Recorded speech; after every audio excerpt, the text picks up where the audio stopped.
Subscribe my channel and press the bell icon to get latest update.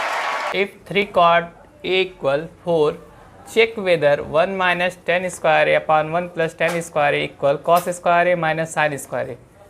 हमको इसको show करना है क्या ये है इसके बराबर होगा या फिर नहीं होगा। तो देखिएगा, चलते हैं सोल्यूशन पर। 3 cot A इक्वल 4, तो यहाँ से cot A इक्वल हो जाएगा 4/3, और जैसा कि हमें पता है tan A की वैल्यू जो कि हम पिछले लेक्चर में देख चुके हैं, तो यहाँ से tan A की वैल्यू आ जाएगी 1/4/3। tan A की वैल्यू हो गई 3/4। अगर हमें tan A की वैल्यू मिल गई तो यहाँ से sin A और cos A की वैल्यू फाइंड आउट करना चाहेंगे। tan A को कंपेयर करते हैं परपेंडिकुलर अपॉन इस मिल जाएगा 5k। अब देखिएगा, एक ट्रायंगल बना देते हैं।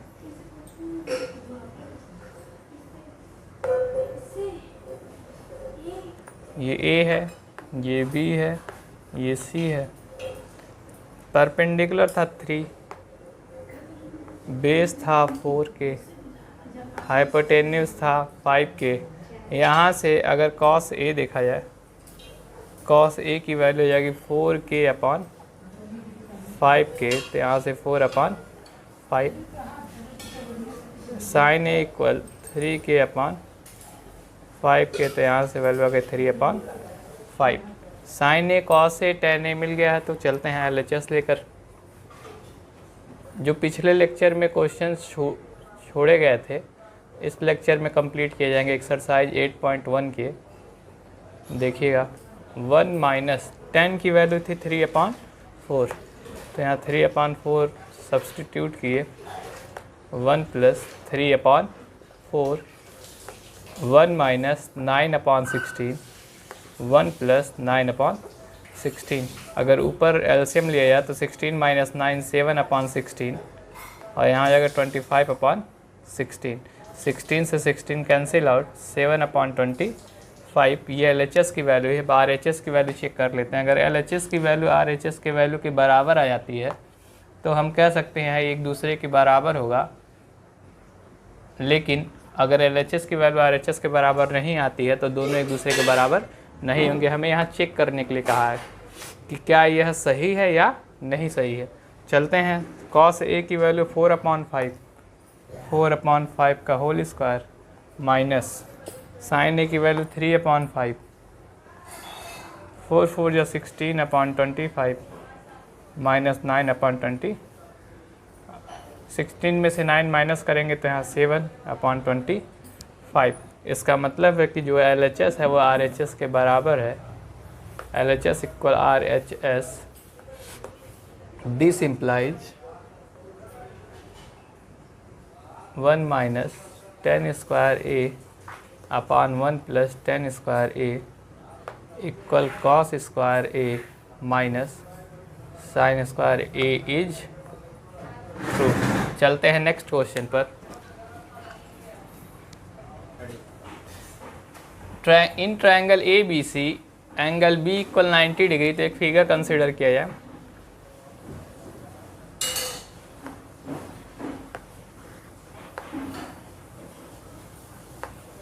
A है, B है, एंगल B पर 90 दिया था तो यहाँ 90।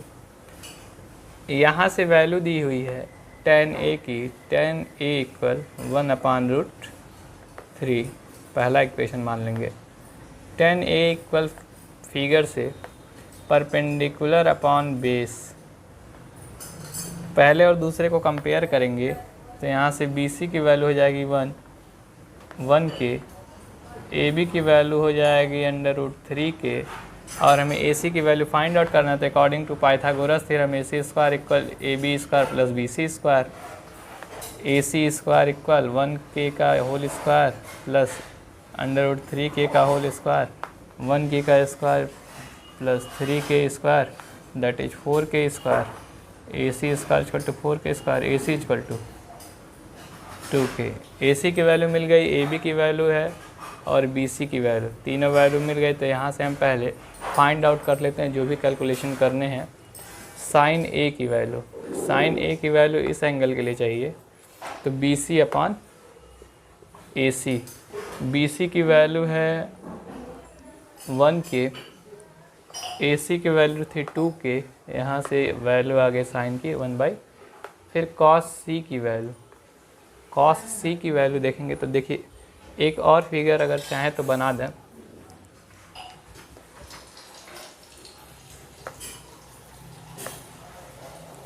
वो इसलिए जिससे एंगल फाइंड आउट करने में कोई समस्या। अगर एंगल C यहाँ पर है तो देखिएगा ये बेस का काम करेगा, ये परपेंडिकुलर का और ये उस समय हाइपोटेन्यूस का। कॉस C की वैल्यू हो जाएगी BC अपॉन AC, और BC की वैल्यू थी 1K, AC की वैल्यू है 2K, यहाँ से कॉस C 1/2। फिर कॉस A निकालना था, तो कॉस A वापस इस फिगर में आएंगे। कॉस A हो जाएगा एंगल A के लिए, तो वो भी होगा BC अपॉन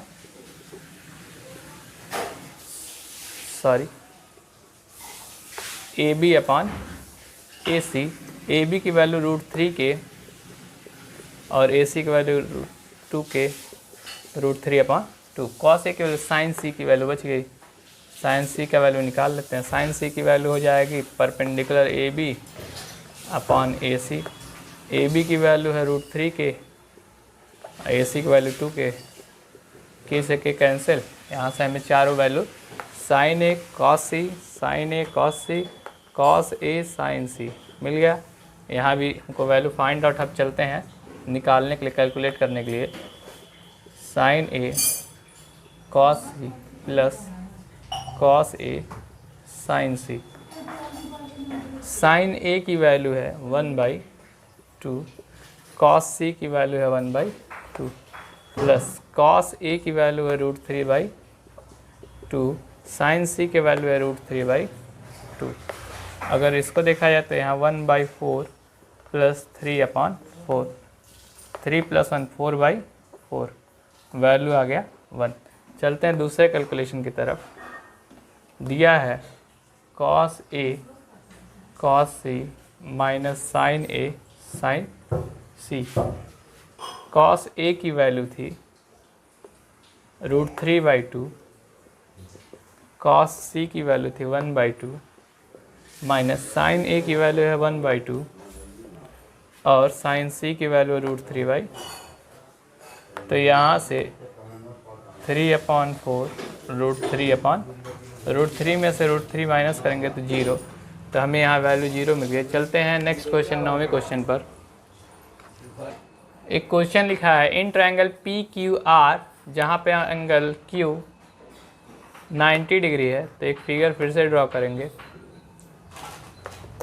PQR, जहाँ पर Q पर 90 डिग्री था और हमें PQ की वैल्यू पता है 5 सेंटीमीटर, और एक रिलेशन दिया PR + QR = 25 सेंटीमीटर। पूछा हमसे साइन P की वैल्यू, कॉस P की वैल्यू और tan P की वैल्यू। देखिएगा कैसे चलेंगे। अगर हम QR को x सेंटीमीटर मान लेते हैं तो PR + QR = 25 है, तो PR + x = 25। तो यहाँ से PR की वैल्यू कितनी होगी 25 माइनस x सेंटीमीटर। अब देखिएगा यहाँ से चलते हैं पाइथागोरस थ्योरम लगाने, तो हो जाएगा PR² = PQ² प्लस, आपको इस चैप्टर में हमेशा यूज पड़ेगा पाइथागोरस थ्योरम का, तो आपको उस थ्योरम की रिलेशनशिप याद होनी चाहिए जिससे कि कोई भी दिक्कत ना हो। देखते हैं।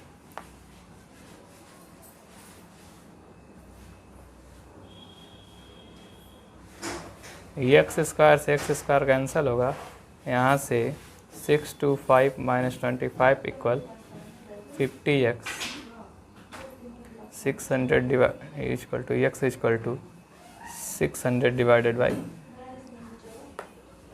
x की वैल्यू हो गई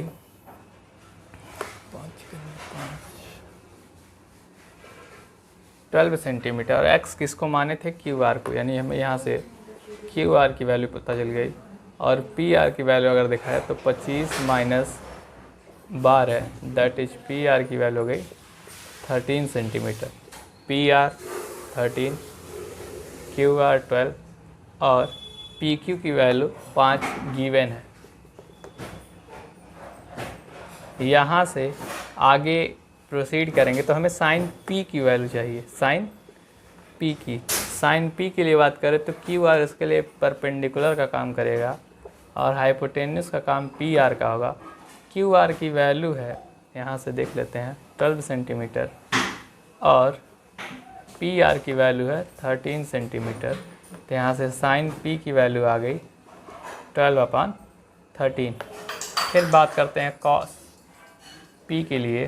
कॉस पी के लिए हो जाएगा P Q upon P R.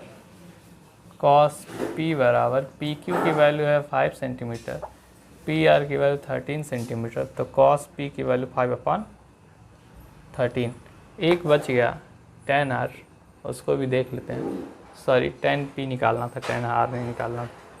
10 P equal perpendicular upon base. Perpendicular का काम क्यू आर का, बेस का काम पी क्यू का। क्यू आर की वैल्यू है 12 सेंटीमीटर, पी क्यू की वैल्यू है 5 सेंटीमीटर, तो यहाँ से 10 पी की वैल्यू हो गई 12/5।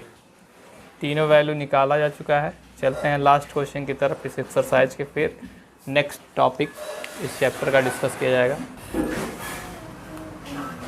इस चैप्टर का लास्ट क्वेश्चन है 11th। State whether the following are true और फॉल्स। हमें ट्रू और फॉल्स बताना है, लेकिन रीज़न के साथ कि कौन सा कब ट्रू होगा। अगर ट्रू है तो क्यों ट्रू है, अगर फॉल्स है तो क्यों फॉल्स है। तो देखिएगा,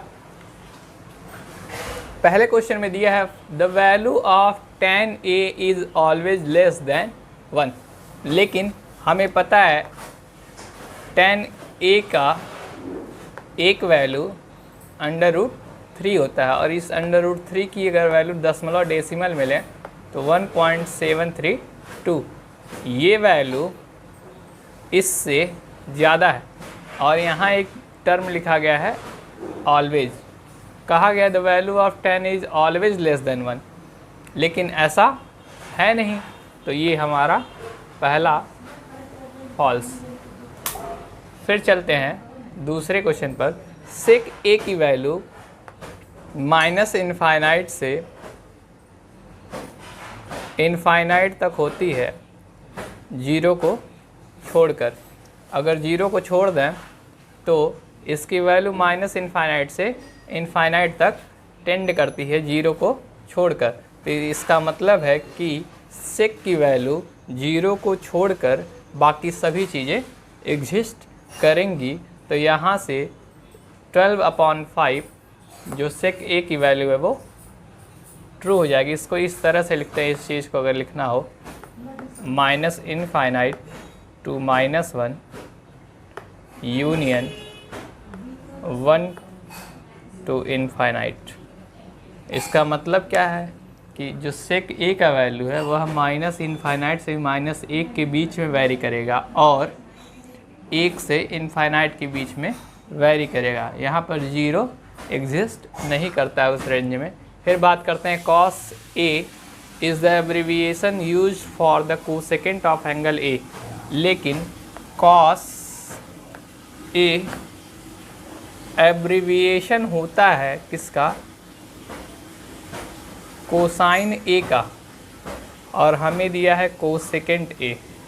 कोसेकेंट ए किसका होता है वो समझ लीजिएगा। कोसेक एक जो हम लिखते हैं इसको बोला जाता है कोसेकेंट ए, यानी कोसेकेंट ए एब्रीविएशन है कोसेक ए का, और कॉस ए है एब्रीविएशन कोसाइन ए का।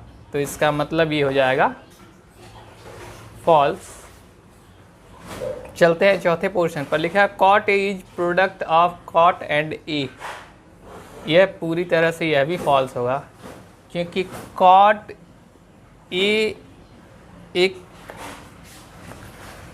क्वांटिटी है और वह किसी एक एंगल ए के लिए डिफाइंड होती है। फिर से सुनिएगा, कॉट एक क्वांटिटी है जो किसी पर्टिकुलर एंगल ए के लिए डिफाइंड होता है, ना कि प्रोडक्ट के लिए। ठीक है, कॉट और ए का प्रोडक्ट नहीं होता है, कॉट किसी एंगल ए के लिए डिफाइंड होता है, तो इसलिए ये भी गलत हो जाएगा। कहा है साइन थीटा की वैल्यू 4/3 किसी एंगल थीटा के लिए, और अगर हम जाने और हम जानना चाहेंगे तो हम लिख सकते हैं साइन थीटा की वैल्यू छोटी होती है या बराबर होती है -1 के, और बड़ी होती है या बराबर होती है 1 के। इसका मतलब है साइन थीटा की वैल्यू -1 से 1 तक वैरी करती है, 1 से बड़ी नहीं होगी, 1 से छोटी हो सकती है 1 के बराबर, और 4/3 की वैल्यू 1 से बड़ी है, तो यहाँ से हम कह सकते हैं कि ये भी फॉल्स है। ये एक्सरसाइज ख़त्म हुआ। अब चलते हैं अपने नए टॉपिक पर। चलिए, कई बार बोर्ड में 45 डिग्री, 60 डिग्री और 30 डिग्री के एंगल के कैलकुलेशन, ट्रिग्नोमेट्रिक एंगल के कैलकुलेशन के बारे में पूछता है। तो देखिएगा कैसे उस क्वेश्चन को सॉल्व करेंगे। अगर ऐसा प्रूफ पूछता है तो हम एक ऐसा, अगर हमें सभी रेशियोज की वैल्यू 45 डिग्री पे कैलकुलेट करनी हो, तो हम एक ऐसा ट्रायंगल लेंगे जो आइसोसेलेस राइट एंगल ट्रायंगल हो। आइसोसेलेस राइट एंगल ट्रायंगल का मतलब जो परपेंडिकुलर और बेस होगा उसका साइड का वैल्यू सेम होगा। जैसे यहाँ ए यूनिट मानी गई है ए बी की वैल्यू, तो बी सी की वैल्यू भी ए यूनिट है। तो यहाँ से हमें ए सी फाइंड आउट करना था, तो पाइथागोरस थ्योरम से फाइंड आउट किए, तो A C square equal to A B square plus B C square. A C square equal A B की वैल्यू ए थी तो ए स्क्वायर, बी सी की वैल्यू ए थी 2a स्क्वायर, ए सी की value √2a। Sign 45, अगर 45 देखा जाए तो हम एंगल ए को कंसिडर करके चले हैं। आप बी सी वाले एंगल को भी कंसिडर करके चल सकते हैं। साइन 45 अगर एंगल ये है तो ये बेस का काम करेगा A B, B C perpendicular का काम करेगा और हाइपोटेन्यूस का काम ए सी करेगा। यहाँ से परपेंडिकुलर अपन हाइपोटेन्यूस, परपेंडिकुलर है बी सी की वैल्यू है ए और ए सी की वैल्यू √2a। यहाँ से ए कैंसल आउट तो 1/√2। cos 45 कैलकुलेट करने चलेंगे तो ए बी अपॉन ए सी होगा, वहाँ भी 1/√2। tan 45 की value B C upon A B, perpendicular upon base, perpendicular की वैल्यू ए, बेस की वैल्यू ए, यहाँ से वैल्यू 1 आ जाएगी। कॉट सेक कोसेक सभी की वैल्यू कैलकुलेट हो चुकी है। ये है प्रूफ करने के लिए। चलते हैं 30 डिग्री और 60 डिग्री कैसे प्रूफ करते हैं, क्योंकि क्वेश्चन कई बार CBSE यहाँ से आपसे पूछता है कि 2 या 3 नंबर जो भी पूछे वो 30 डिग्री, 60 डिग्री, 45 डिग्री के एंगल्स जो आपको निकालने, एंगल की वैल्यू, ट्रिग्नोमेट्रिक एंगल की वैल्यू उस पर्टिकुलर एंगल पर निकालने के लिए कई बार कैलकुलेट करने के लिए पूछ लेता है। चलते हैं 30 और 60 डिग्री को करने के लिए।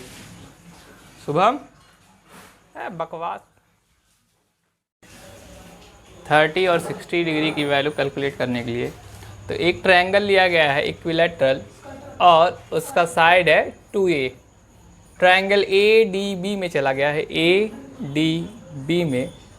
इस ट्रायंगल ABC में एक एंगल बाइसेक्टर जो परपेंडिकुलर है BC पर वो लिया गया है। यहाँ से ये 60 डिग्री 30 डिग्री में कन्वर्ट हो जाएगा और ये 60 पहले से था, तो यहाँ से देखिएगा ये 2a है और ये a है, तो यहाँ से क्या हुआ 2a square equal AD square plus a square. तो हमें यहाँ से AD की वैल्यू √3a मिल गई। साइन 30 कैलकुलेट करने के लिए चलेंगे तो 30 अगर यहाँ है तो ये बेस का काम करेगा AD और परपेंडिकुलर काम BD करेगा, तो BD अपॉन AB हो जाएगा। यहाँ से वैल्यू साइन 30 की 1/2, कॉस 30 की वैल्यू AD अपॉन AB, वो वैल्यू आ गई √3/2, tan 30 की वैल्यू 1/√3, साइन 60 की वैल्यू देखिएगा AD अपॉन AB है, AD अपॉन AB, AD की वैल्यू √3a, AB की वैल्यू 2a, यहाँ से वैल्यू आ गई साइन 60 की √3/2, कॉस 60 की देखेंगे तो BD अपॉन AB वो आ जाएगी 1/2 और साइन tan 30 का 60 का देखेंगे, tan 60 के लिए AD अपॉन BD, AD के वैल्यू है √3a अपॉन a से a कैंसल √3। अब चलते हैं शॉर्ट ट्रिक की तरफ टेबल फॉर्म करने।